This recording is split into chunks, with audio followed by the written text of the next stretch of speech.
Welcome to English Stories Unleashed, where imagination breaks its chains, and every tale pulls you into a world of mystery, fear, and wonder. Tonight's story is one that bends time itself. Settle in and prepare to be transported. They say time moves forward and never looks back, but at Midnight Station, a place hidden far from any map, a strange train arrives just once a year. They call it the train to yesterday.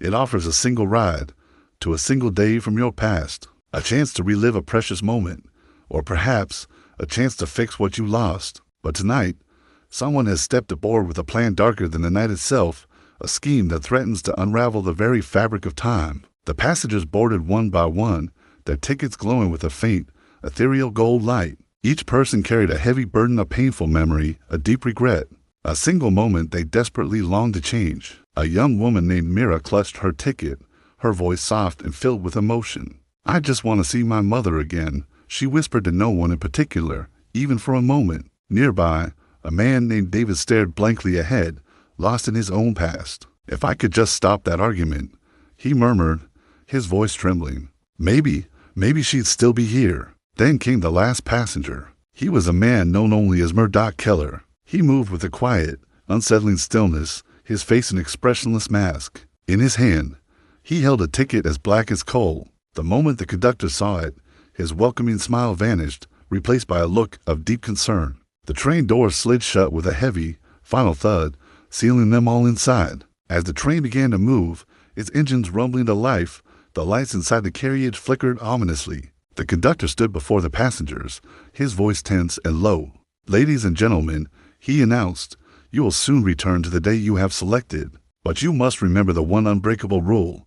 You may relive the past, but you cannot alter it."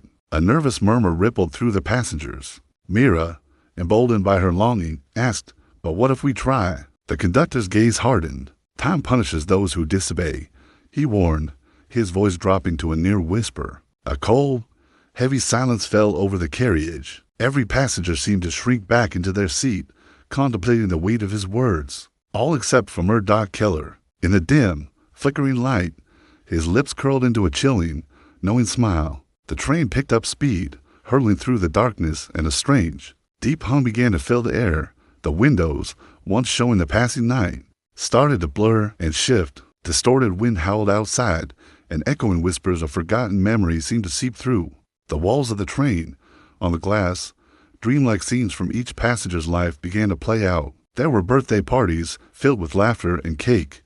There were heated arguments, their angry words still hanging in the air.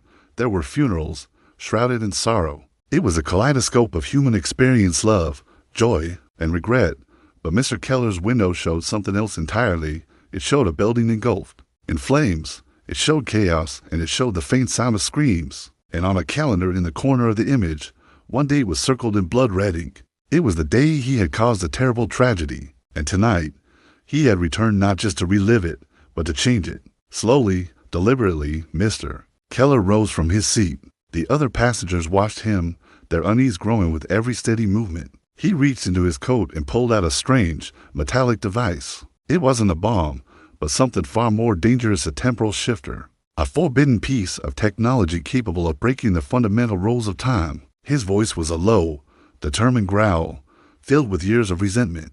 "This time," he declared, "there will be no survivors. History will bend for me." Mira gasped, staring at him in horror as she realized the true nature of his plan. You're going to destroy that building again?" she asked, her voice shaking Dotmer. Keller turned to her, his eyes cold and empty. "I was blamed for what happened," he sneered. "I was hunted.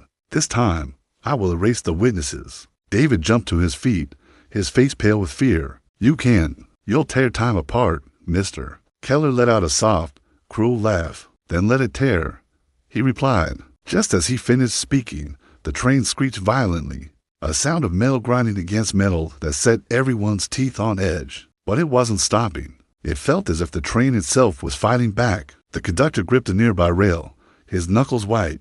"Everyone, hold on," he yelled over the chaos. "He's breaking the timeline." The windows didn't just show memories anymore. They shattered into a swirling vortex of light and color. Passengers clung to their seats as the very air around them seemed to twist and contort like a storm. Ignoring the pandemonium, Mr. Keller raised the temporal shifter and activated it. But the train struck back. In that instant, a blinding surge of temporal energy erupted from the heart of the train, blasting through the cabin and engulfing Mr. Keller completely. The light was so intense that everyone had to shield their eyes. When it finally faded, the cabin was still, and the violent shaking had stopped.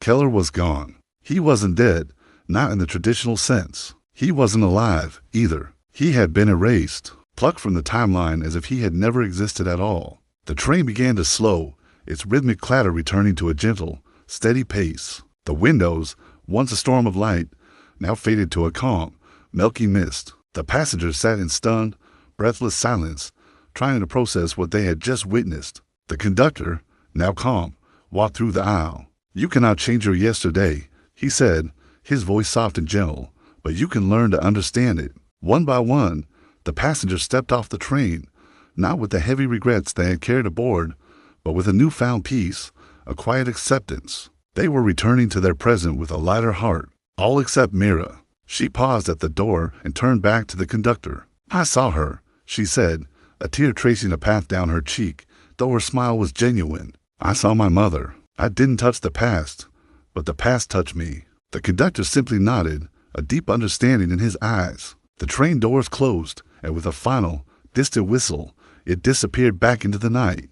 And so the train to yesterday vanished once again, carrying its cargo of memories, regrets, and the faint echoes of what once was. But somewhere in its endless, timeless journey, it keeps a single empty seat waiting watching for the next soul brave enough or foolish enough to chase their yesterday. Thank you for joining us on this journey. If you enjoyed this story, don't forget to like, subscribe, and hit the bell to be notified of our next tale. We'll see you again at the next stop.